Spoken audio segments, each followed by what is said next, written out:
आज मला प्रकर्षानं आठवण येते ते म्हणजे कसं माझे हिंदुदुर्ग सम्राट आज जर मंदिर बांधकाम पूर्ण होताना जर साहेब असते तर आज सगळ्यात मोठा आनंद तो झाला असता मला.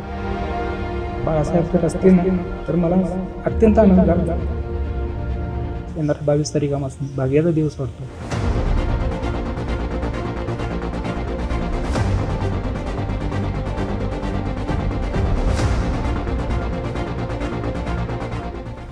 आज मला प्रकर्षानं आठवण येते ते म्हणजे कसं माझे हिंदुदुर्ग सम्राट आज जर मंदिर बांधकाम पूर्ण होताना जर साहेब असते तर आज सगळ्यात मोठा आनंद तो झाला असता मला.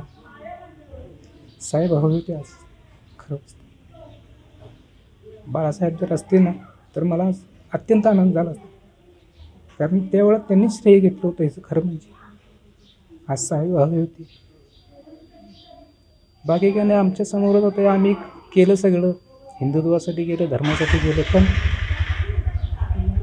माझ्यासमोर एकच आहे की आमच्या हयातीत आमच्या समोरच प्रभू श्रीरामाचं भव्य मंदिर मोदीजींच्यामुळं उभं राहते. मोदीजी साहेबांच्यामुळे उभं राहते. पंतप्रधान माननीय पंतप्रधान मोदी साहेबांच्यामुळे उभं राहते. हे देखील एक चांगलंच कार्य आहे आणि आम्हाला ते पाहायला मिळते. हेच आम्हाला अत्यंत आनंद आहे आणि आम्हाला ते भाग्याचा दिवस वाटतो आहे. आजचा दिवस येणार 22 तारीखापासून भाग्याचा दिवस वाटतो आहे. पण आज बाळासाहेब हवे होते.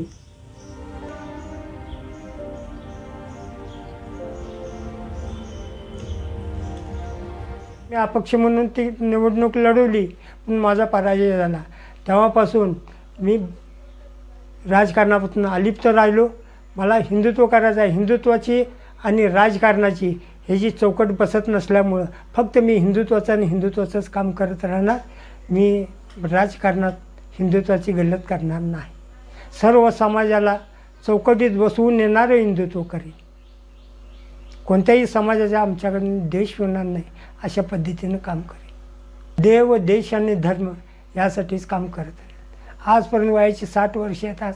आजपर्यंत हिंदुत्वासाठी काम केलं आहे. इथून पुढे हिंदुत्वासाठी काम करणार नाही. आम्ही कुठेही कुणाकडे आजपर्यंत एवढे बाळासाहेबांशी एवढे जवळचे संबंध असताना आम्ही त्यांच्यावर कोणतीही मागणी केली नाही की आज न उद्या तरी त्यांना आपली किव येईल आणि आज न उद्या तरी आपल्याकडं काही जरी आशेनं बघतील, काय तर देतील ह्या अपेक्षा त्यांनी होऊन दिलं तर घेईन, पण आपण होऊन मागायचे नाही ही आमची भावना ठेवून आम्ही काम करतो.